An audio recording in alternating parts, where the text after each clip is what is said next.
So let's just take a look at these little unusual things in these photographs. One thing you'll notice, this is Apollo 15. The ground is very, very dry, very dusty, and you have an astronaut coming up here, so-called collecting rock samples. As you can see, here are the tracks down here. Rover sitting here where they drove along, but there's a track that goes straight down, just one tire track goes straight down in through into here. These guys were just messing around, just having fun with this rover. They came down right through there. They must have really piled through that and making this thing bounce a lot. So they get there, you can see that they've been walking around on here, disturbed all the soil so much that you can't even see those tracks. That's how dry it is. It just goes straight into here and disappears. You don't see any tracks past that just because of their footprints on there. And the same here. This is Apollo 15, so the rear fenders are still in place. Here it is sitting, you can hardly see anything, it's so dry. And then we come into a little different spot where they're right at the edge of Hadley Rill. This is Hadley Rill up here, and we'll zoom in a bit. There are no rover tracks anywhere to be seen here, none, because they've walked down to this rock. And you see it here, there's no rover tracks coming in or out. They've detached the scoop from the handle and it's just sitting on top of there. We can have a quick look at Hadley Rill. This is approximately 1.5 kilometers across and about 1,200 feet deep. If you were on the observation deck of the CN Tower, or if you were up on the Empire State Building, this should be the same view looking down into this. If that's 1.5 kilometers across, then why can we see those small rocks there? This is about the same distance if you pulled up a view of Meteor Crater. Hadley Rill is about twice the depth of Meteor Crater. Right, but I can't see any rocks in Meteor Crater that are that clear. No, but this is it all the way across. So if it's 1.5 kilometers across, you're already looking at probably 5-kilometer distance down here. And you can still see the detail. Even way down here, you can still see all of the stuff on the other side. Look at that hot spot. Oh, there's a hot spot here, right here behind his head all the time. Right here, here's an arm. There's a little crater right there, so the shadow kind of disappears, but that's the astronaut is standing right here. But he's not right there, because we're going to go ahead a few photographs as this pans around. And here's the astronaut down here. What? Okay? And he can't be in two places at one time. Here he is standing here. You can look at him here. He's right here, and yet there he is down there. And I don't know how you can have 3 astronauts on the lunar surface. And here again, of course, when you're looking up here, this is 1.5 kilometers across, and then you're looking up here 3, 4, 5, 6 kilometers up, and you can still see all of the detail. How deep is that? That's supposed to be 1,200 feet deep down to here. 1,200 feet deep? Are you kidding? Yeah. And this would be about 6, 7 kilometers up. That's 1.5 kilometers across from here to here. And the maps are out there showing that. All of the geological maps are out there to show the actual depth of this. You wouldn't be able to see any of this detail up there on that distance. Looking at that distance, you'd be like 4 times the width of Meteor Crater out at that, because this is the width of Meteor Crater right there. And once again, you can see all the smaller rocks inside of the trench. You're standing here, from here across to here is 1.5 kilometers. And the detail here is unbelievable. I mean, either a Hasselblad camera is just the most incredible piece of machinery that's ever put out there, that it can focus to here and zoom that in at the same time, all in one shot. And then we start to come across here, and here are the tire tracks of the rover. There are no tracks in front. We just went around and panned through. There are no other rover tracks anywhere in this panoramic scene that we're looking at. What is that by the tire? I don't know, but that is one unusual. It's got pieces of stuff sticking out of there. There's a post sticking out of there and a post sticking out of there. What? I think it's I don't know, it looks like a piece of metal equipment that comes down and bends across there. But it's not part of this little crater. because it's sitting up, and there's an unusual piece down here on the ground as well. This is a veritable junkyard. Oh yeah, if you look in here, you'll see it all the same thing too, right? Rover come over and dug some stuff up here, like pulled it up as it drove through it. And there's a little bit of stuff in there. Looks like a chain right there. That doesn't belong there. Whatever you were driving through, they pulled something up. They didn't cover the ground too deep with the junk that's on here. That's where it stops. You can see there's a footprint right there. The tracks go into the back of the rover. There's no tracks out the front. There's no tracks in between the tires, and nothing out the front.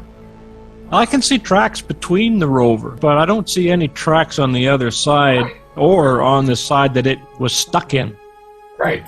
And here's the entire pan. There's the edge of the track right there. It just stops, and there's nothing out here. Only footprints. There's a little bit of a track way the hell out here. The track is running out there, so they did come in from this direction, but to do this scene, they must have re-groomed all of this. It looks like it's freshly sprayed in here. Geez, that's really strange, though. Yeah. You would think that that rover would have had to have driven into it and then got stuck and then drove out, but that's not what you see. It actually looks like it's driven in and then got pulled back out again. They couldn't make it through that little crater or whatever that is. I have no idea what the hell this is. Oh, look at that. Yeah. It's obviously got a drive shaft or something right in the middle of it. It could be an old electric motor. Just a piece of junk out of the junkyard. And you'll see little twisted pieces of stuff like this. Everything else is out there. It should be more defined. There's only a little defined spot here. But where it disappears in here, where there's no footprints or anything, right? It's coming a little bit there and then it completely disappears. That wouldn't happen. This has been all re-groomed. There's your third astronaut on the moon, so-called moon. He's right there. His shadow is right there. Absolutely, because there's that guy and this guy. There's nothing there, right? There's just the rover and the two astronauts, and that shadow that's on the left-hand side, there's nothing there. So it has to be a third astronaut because there's the glove, there's the arm. Oh, he's definitely there. I would have thought this shadow would have gone through. This is a little bit of a crater here. I thought it would have gone all the way through and shot onto the other side, but the lighting effects that they were using, maybe it didn't do that. And you can see his pocket. Here's the other astronaut shadow. It actually, of course, he's closer to this crater here. This guy has moved over a little bit over to here to shoot down to this rock. This is at the edge, so it's planted right about here in this photograph. And that's fairly deep. That's fairly deep, sharp crater. So maybe his shadow did fall off that way. Because there it is there. There's the edge of it there. Yeah, but you could still see his arm in his pocket and his hand. Oh, yeah. He's standing right there. When I back up to it, he's right there. And then you just come through these photographs like this. And there's the astronaut. 1, 2, and 3. So it's like a panoramic. Yeah, this is a panoramic, and there's 3 guys standing there. Wow. And don't forget when they were practicing, you had the main team, right? They would be out on the training, plus they had the other 3 for backup.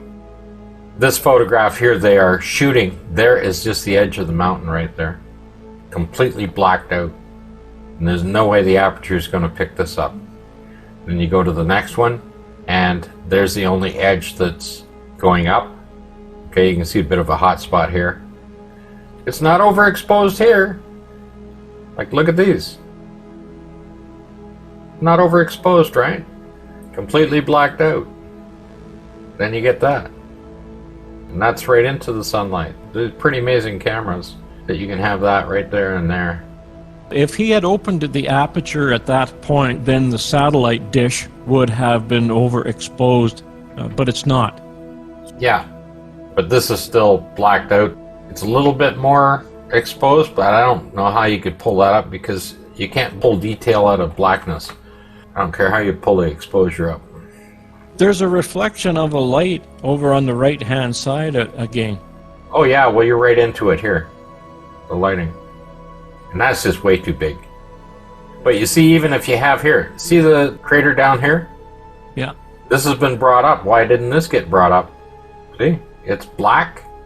These are black. These are black. How come they stayed black? The only thing that's come up is the mountain. Yeah. Amazing cameras. Too bad they don't make them this good today. This particular photograph here, the height of the LEM being about 24 feet high and about 32 feet across at the legs. Down here when the legs are open, of course. The rover is supposed to be 10 feet. 5 foot when it's folded, 10 feet total when it's sitting there. In a sitting position, his helmet is at a leg that is 12 feet high. It's on a bit of an angle, but the total leg is 12 feet high up to that platform. If you measure the distance between here and here, which is 10 feet, it comes down, it's almost 2 feet. It's more than twice the length of what it should be, the rover in here. If this is 32 feet across, it's actually more than that. It's probably about 24 feet long, this thing. If this is a photographic anomaly showing that kind of a perspective on the thing, it is up just slightly higher on the elevation. It looks to be very close to the LEM, but if it is a lot closer to the camera, you could have this effect to make it look very large. What interests me is that he has his hand right at the top of that strut. Right, he's able to, in a seated position, appear to be able to reach the 12-foot high. I have looked at this LEM very, very closely.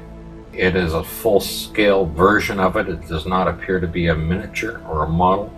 And this is the rover that is driven around, because we do have the sequence of it being driven around. These are the first EVA in Apollo 17. And none of the equipment, you see there's none of the equipment on the back, the cameras and the antenna is not there. And of course, again, if they're using the antenna, because there's no high gain antenna now on the LEM, and there's no high gain antenna deployed on the ground, and there's no high gain antenna deployed on the rover, how are they transferring this signal, any signal or communications? Because that high gain antenna has taken over all of the communications, and they need that high gain antenna to have color televisions and for all the communications. None of it is deployed at this point in time, and that's been the argument about whether Apollo 11 didn't have a high gain antenna, so 12 and 14 did, and then the rest of them don't, because the high gain antenna has been deployed on the rover. But if the rover isn't set up yet, what are they using? And there's no gap in communications or anything else during that entire length of time. So if the equipment's not set up, they shouldn't be able to communicate. And yet, here they are. Just another anomaly, not just the size and perspective of this particular photography that was being done here, but all of the other details. You can see the panels have been replaced from Apollo 16, and I covered that once before. These are the ones that are blown out. So this is not a miniature. That's a strange perspective. It is. It is one of the most unusual perspectives I've ever seen, and I'm quite sure that a camera expert could reproduce that. How high is it from the ground to the door? Oh, you're at 12 foot off the ground. So that would mean that his head is at 12 feet.